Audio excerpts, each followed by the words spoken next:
Bom dia, vamos hoje iniciar o capítulo 2 do Evangelho segundo o Espiritismo, que se chama Meu Reino Não É Deste Mundo. Vamos antes então fazer uma prece, depois a leitura do Evangelho com breves comentários. Vamos acerenar os nossos sentimentos, aquietar a nossa mente, para visualizar Jesus, para sentir Deus em nossos corações. Em primeiro lugar, agradecendo por tantas maravilhas que existem em nossas vidas, por termos tantas coisas a agradecer. Porque se olharmos ao nosso redor, se olharmos para a nossa própria vida, entenderemos que temos muito mais a agradecer do que a reclamar. Basta pensarmos e nos lembre disso, Senhor, de quantas pessoas gostariam de viver a vida que nós vivemos. Quantas pessoas gostariam de ter os problemas que nós temos. Por isso nós somos muito gratos, Senhor. Obrigada por mais um dia de vida, obrigada pelo acesso a essas informações, a esses ensinamentos valiosos e maravilhosos que encontramos no Evangelho. Muito obrigada, Senhor, que assim seja. Então vamos lá, capítulo 2 do Evangelho segundo o Espiritismo, Meu Reino Não É Deste Mundo. Aqui eu vou ler João 18, 33, 36 e 37. Tornou a entrar Pilatos no palácio e chamou a Jesus e disse: Tu és o rei dos judeus? Respondeu-lhe Jesus: O meu reino não é deste mundo. Se o meu reino fosse deste mundo, certo que os meus ministros haveriam de pelejar para que eu não fosse entregue aos judeus. Mas por agora, o meu reino não é daqui. Disse então Pilatos: Logo tu és rei. Respondeu Jesus: Tu o dizes. Eu sou rei. Eu não nasci nem vim a este mundo senão para dar testemunho da verdade. Todo aquele que é da verdade ouve a minha voz. E agora os comentários do Evangelho segundo o Espiritismo. A vida futura. Jesus diz claramente por estas palavras que a vida futura, a qual em muitas circunstâncias se referiu, é a meta a que se destina a humanidade, devendo ser o objeto das principais preocupações do homem na Terra. Então, que conclusão que a gente chega disso? De que as nossas preocupações cotidianas são menos importantes do que a preocupação que a gente deveria ter, que é essa de alcançar essa vida futura. Vamos ver o que é essa vida futura, então. Em todos os seus ensinamentos, ressalta esse grande princípio. Sem a vida futura, de fato, a maioria de seus ensinamentos morais não teria nenhuma razão de ser. É por isso que aqueles que não acreditam na vida futura, imaginando que Jesus só falava da vida presente, não os entendem ou os acham ingênuos. Jesus e os seus seguidores, né? Desde aquela época até hoje.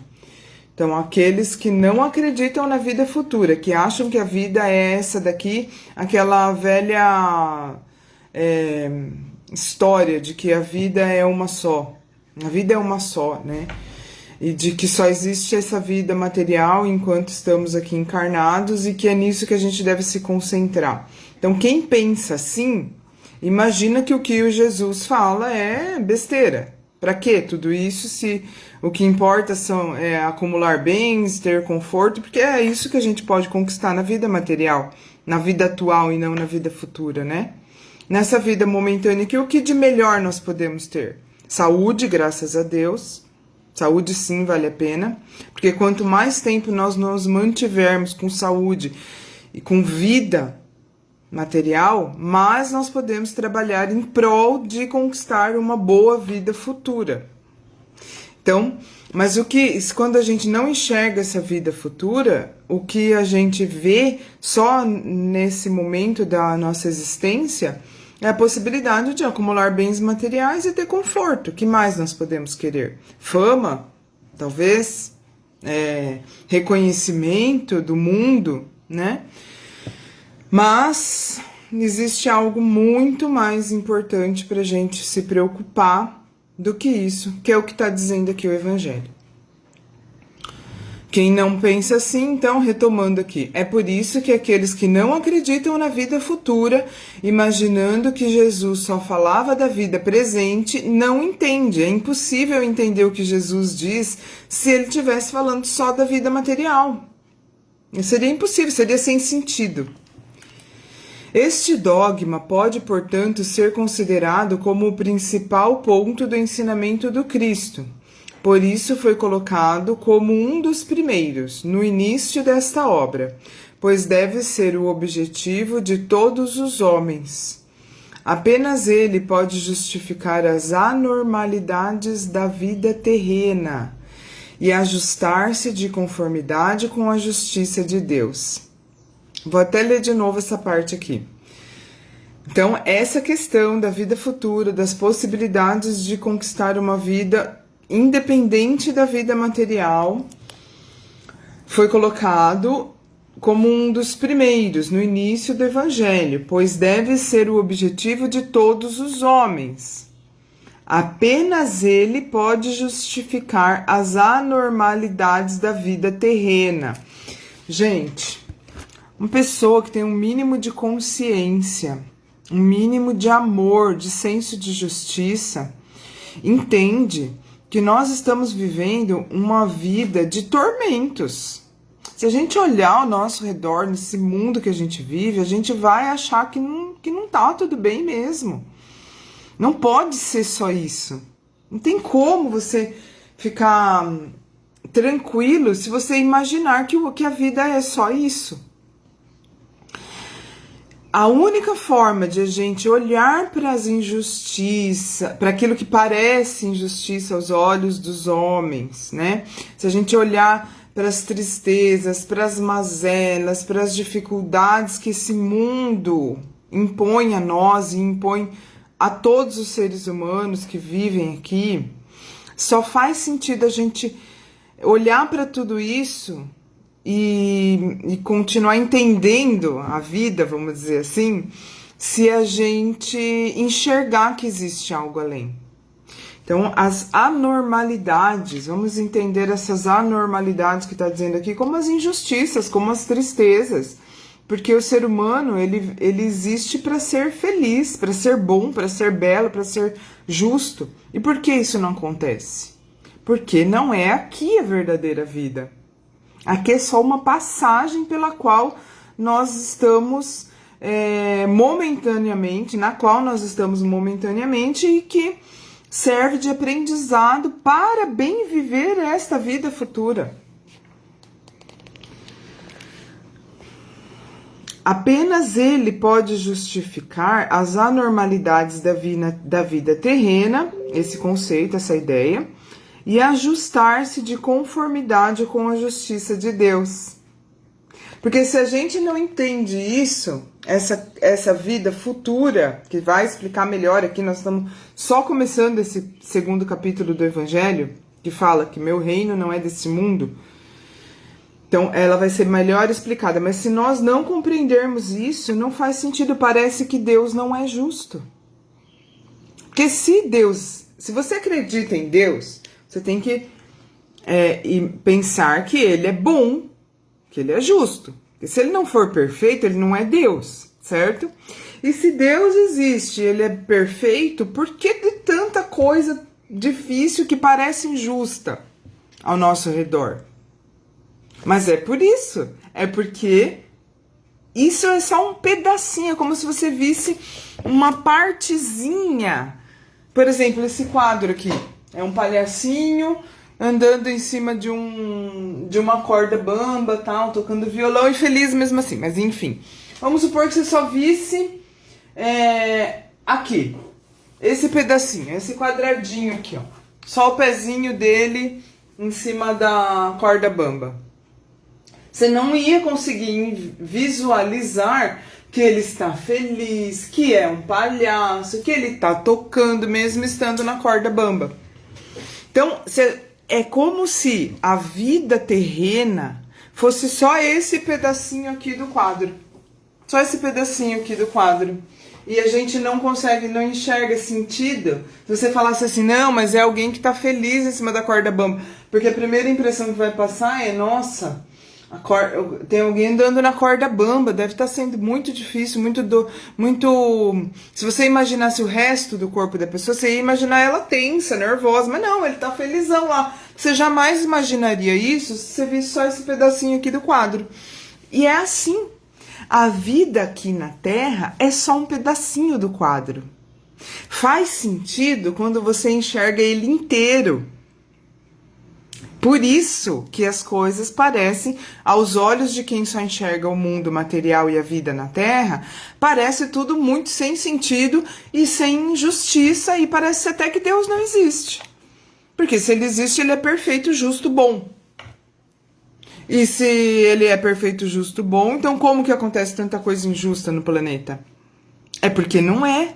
É porque não é o planeta, a vida material é só um pedaço. O planeta que eu digo assim, a vida no planeta, a vida encarnada, esta vida momentânea, passageira que nós estamos vivendo, que é um pedacinho da eternidade, que é a vida futura que está falando aqui. Continuando. Os judeus tinham ideias muito incertas em relação à vida futura. Acreditavam nos anjos como os seres privilegiados da criação, ou seja, foram escolhidos para ser felizes enquanto o resto foi escolhido para sofrer, né? Como foram privilegiados, sendo que, na verdade, anjos ou seres de luz são apenas pessoas como nós, que conseguiram, que avançaram mais no caminho da evolução. Um caminho no qual todos nós estamos destinados a caminhar. E obrigatoriamente iremos chegar a este estado angelical, vamos dizer assim, já que o termo utilizado aqui é anjo. Jesus não disse, vós sois deuses? Só falta a gente caminhar um pouco mais nessa estrada da evolução para chegar nesse estado de angelitude, né? Quem já está lá nesse estado, não é que foi sorteio. Ah, Deus fez um sorteio e aquele lá foi sorteado, agora ele é um anjo, olha que privilégio. Não, trabalhou muito, se esforçou muito no caminho da evolução para chegar a esse estado. E nós chegaremos, como eu disse, só está mais à frente na estrada. Caminhou mais. E agora mostra para quem ficou para trás qual é o caminho. Ó, gente, vem por aqui, ó. Já passei por essa parte aí da estrada. Aí você tem que pular esse buraco. Pula aí, tem um buraco aí que não dá para ver direito. Tá vendo ali aquela montanha? Você vai ter que... Essa montanha que vem logo à frente aí, você vai ter que subir devagarinho, porque quando eu subi, eu tropecei e eu vi que tem que ser assim, assim, assado. Então, aqueles que estão mais à frente na estrada da evolução, eles nos mostram como caminhar para chegar até onde eles estão. Os judeus tinham ideias muito incertas em relação à vida futura. Acreditavam nos anjos como os seres privilegiados da criação, mas não sabiam que um dia os homens pudessem tornar-se anjos e partilhar da felicidade deles. Pensavam que o cumprimento das leis de Deus era recompensado pelos bens da terra. Então é aquela coisa assim, como eu estou sofrendo porque eu não tenho dinheiro, eu joguei pedra na cruz, né? Que é o que o pessoal costuma falar. Brincadeiras à parte, as pessoas pensam, até hoje muita gente pensa, e até hoje, infelizmente, alguns líderes religiosos incentivam esse tipo de pensamento. E eles pagarão por isso, né? Falsos cristos e falsos profetas. Mas isso é uma outra parte do evangelho. Só tô querendo lembrar aqui vocês de que comentar com vocês o que está dizendo aqui no evangelho, que pensavam que o cumprimento das leis de Deus era recompensado pelos bens na terra. Então, aqueles que cumprissem, que fizessem o que Deus queria que fosse feito, quem seguisse as leis, né, seria recompensado com bens na terra, com conforto, com dinheiro, com bens materiais. Pela supremacia de sua nação. Então eles achavam que os governantes, quando eles cumpriam a lei, o povo era abençoado, e quando os governantes não cumpriam a lei, o povo sofria. Pelas vitórias sobre seus inimigos. Então quer dizer que Deus recompensava com a morte do outro? Não faz muito sentido, né, gente? É a mesma coisa que a pessoa rezar para o time de futebol dela ganhar. Primeiro que acho que Deus não tá muito... Assim, acho que Deus não vai parar de governar o universo para pensar no seu time de futebol, né? Mas mesmo que ele fosse pensar, quer dizer que o seu pode... Deus vai ajudar o seu a ganhar e o do outro perder. Gente, tem umas coisas que não fazem sentido, né? Vamos raciocinar um pouco mais e ter uma relação com Deus que faça sentido. Uma relação com Deus que seja íntima, que seja da nossa própria evolução moral, do nosso próprio desenvolvimento, da nossa própria compreensão. Como que pode fazer sentido você orar para Deus te beneficiar, prejudicando o outro que também é filho de Deus? Já pararam para pensar nisso, gente? Daí naquela época era... vitória sobre os inimigos, é a mesma coisa, só que estava falando de guerra, né? Quer dizer, se eu for bonzinho, Deus vai me ajudar a matar meu inimigo.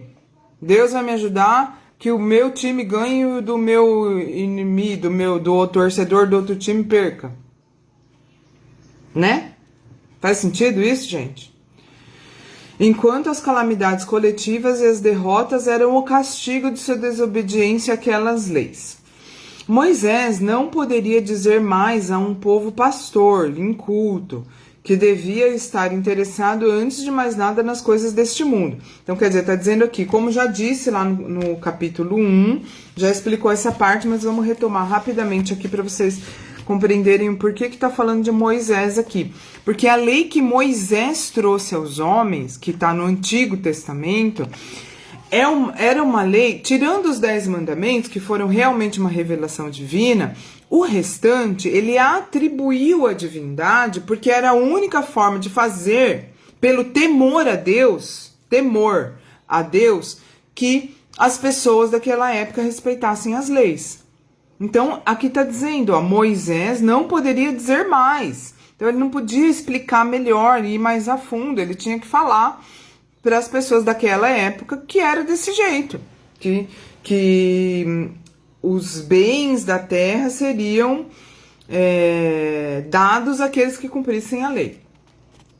Mais tarde veio Jesus lhes revelar que há um outro mundo onde a justiça de Deus segue seu curso. Então começou com Moisés, falando dessa forma mais material, porque era o único jeito do povo entender, e depois veio Jesus mostrando que a verdadeira justiça é a justiça de Deus e não a dos homens. E é este mundo que promete aos que respeitam os mandamentos de Deus, ou seja, Quando ele diz, meu reino não é deste mundo, ele está dizendo que quem seguir os ensinamentos dele não vai ganhar bens materiais e dinheiro e casas e fazendas, como era o desejo do povo da época.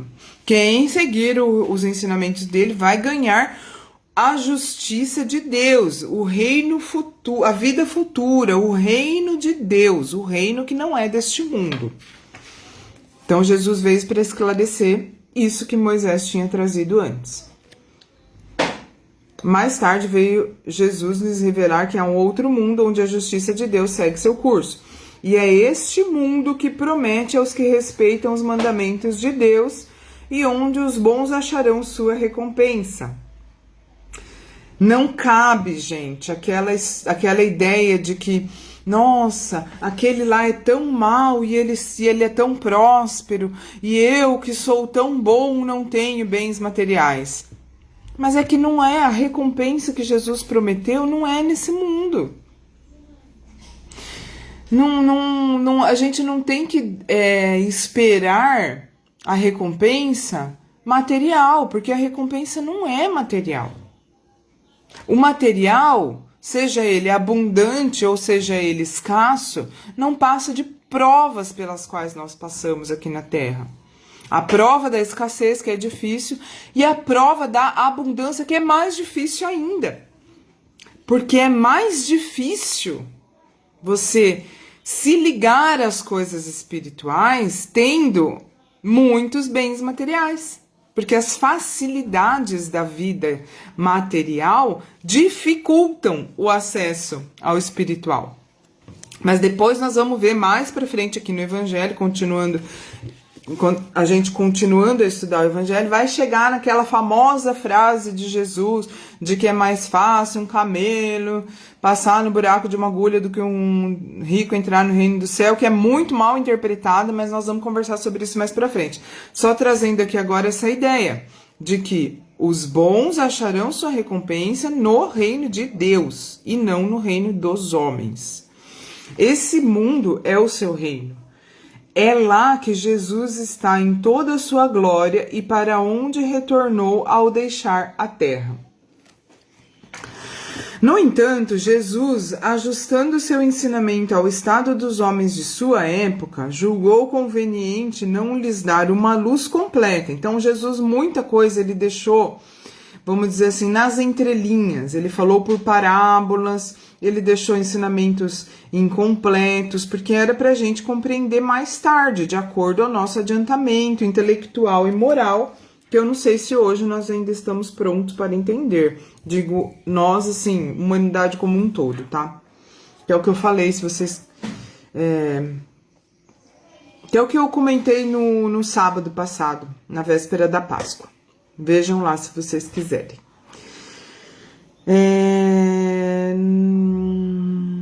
Julgou conveniente não lhes dar uma luz completa, que os ofuscaria ao invés de esclarecer. Quando a luz é muito forte, ofusca. Então, seria um impacto muito grande e as pessoas fugiriam daquilo ao invés de compreender. Iam ficar muito impactadas e não iam conseguir compreender. Pois não o teriam entendido. Limitou-se a colocar de algum modo a vida futura como um princípio, como uma lei da natureza, a qual ninguém pode escapar.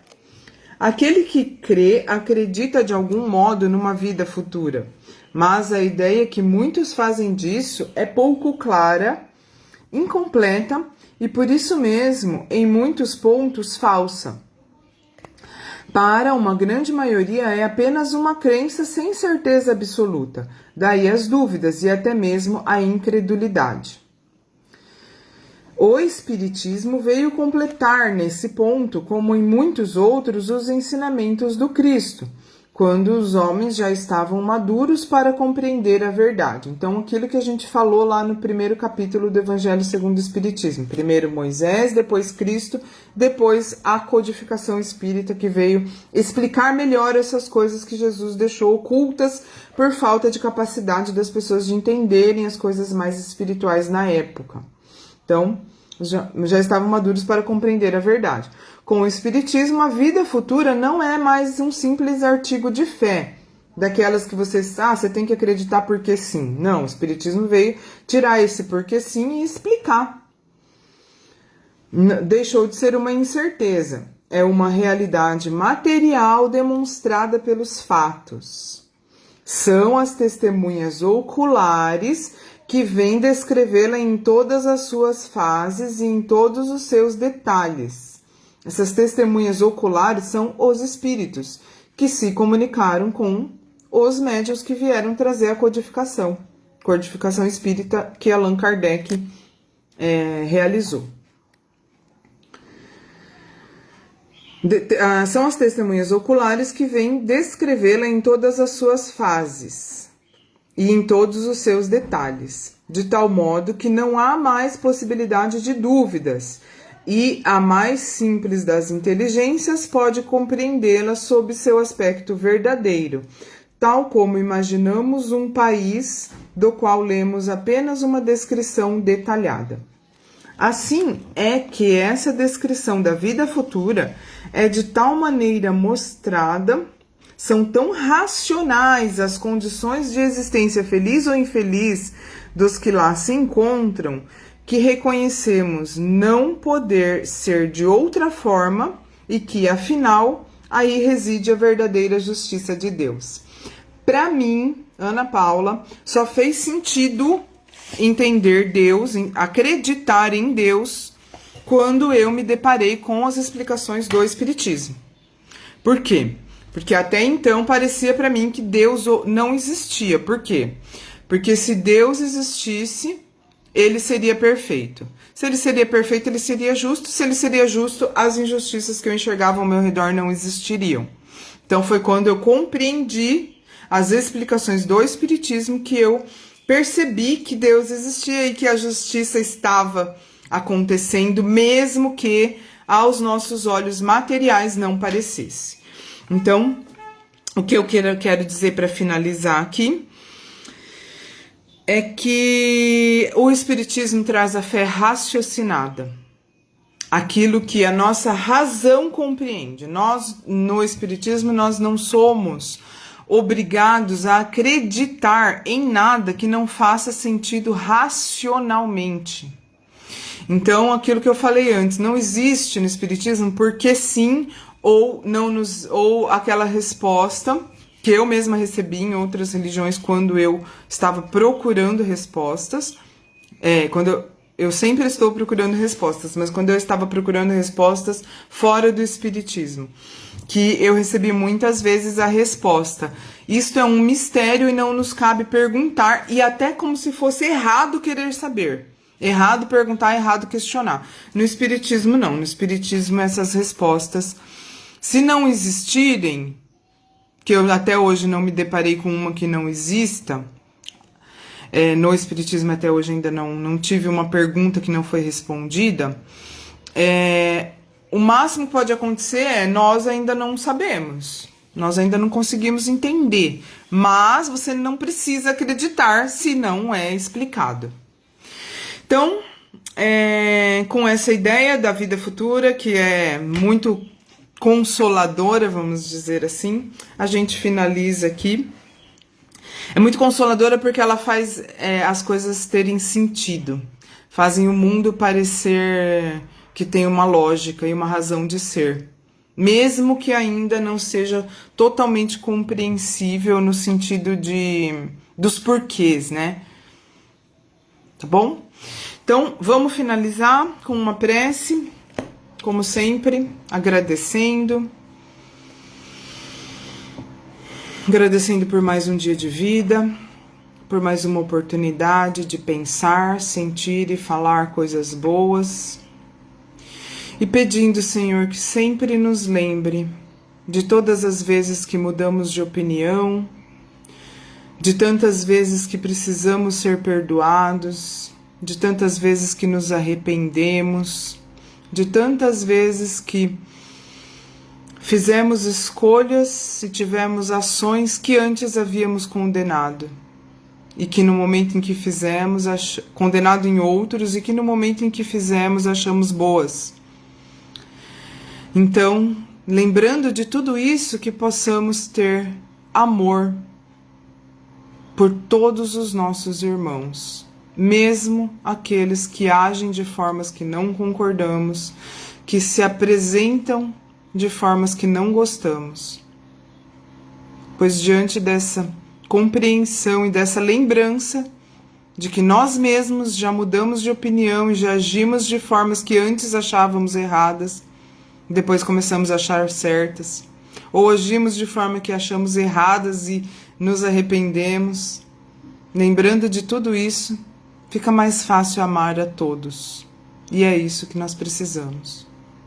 Nos amar incondicionalmente, para que esse amor incondicional se expanda e seja direcionado a todos os seres humanos.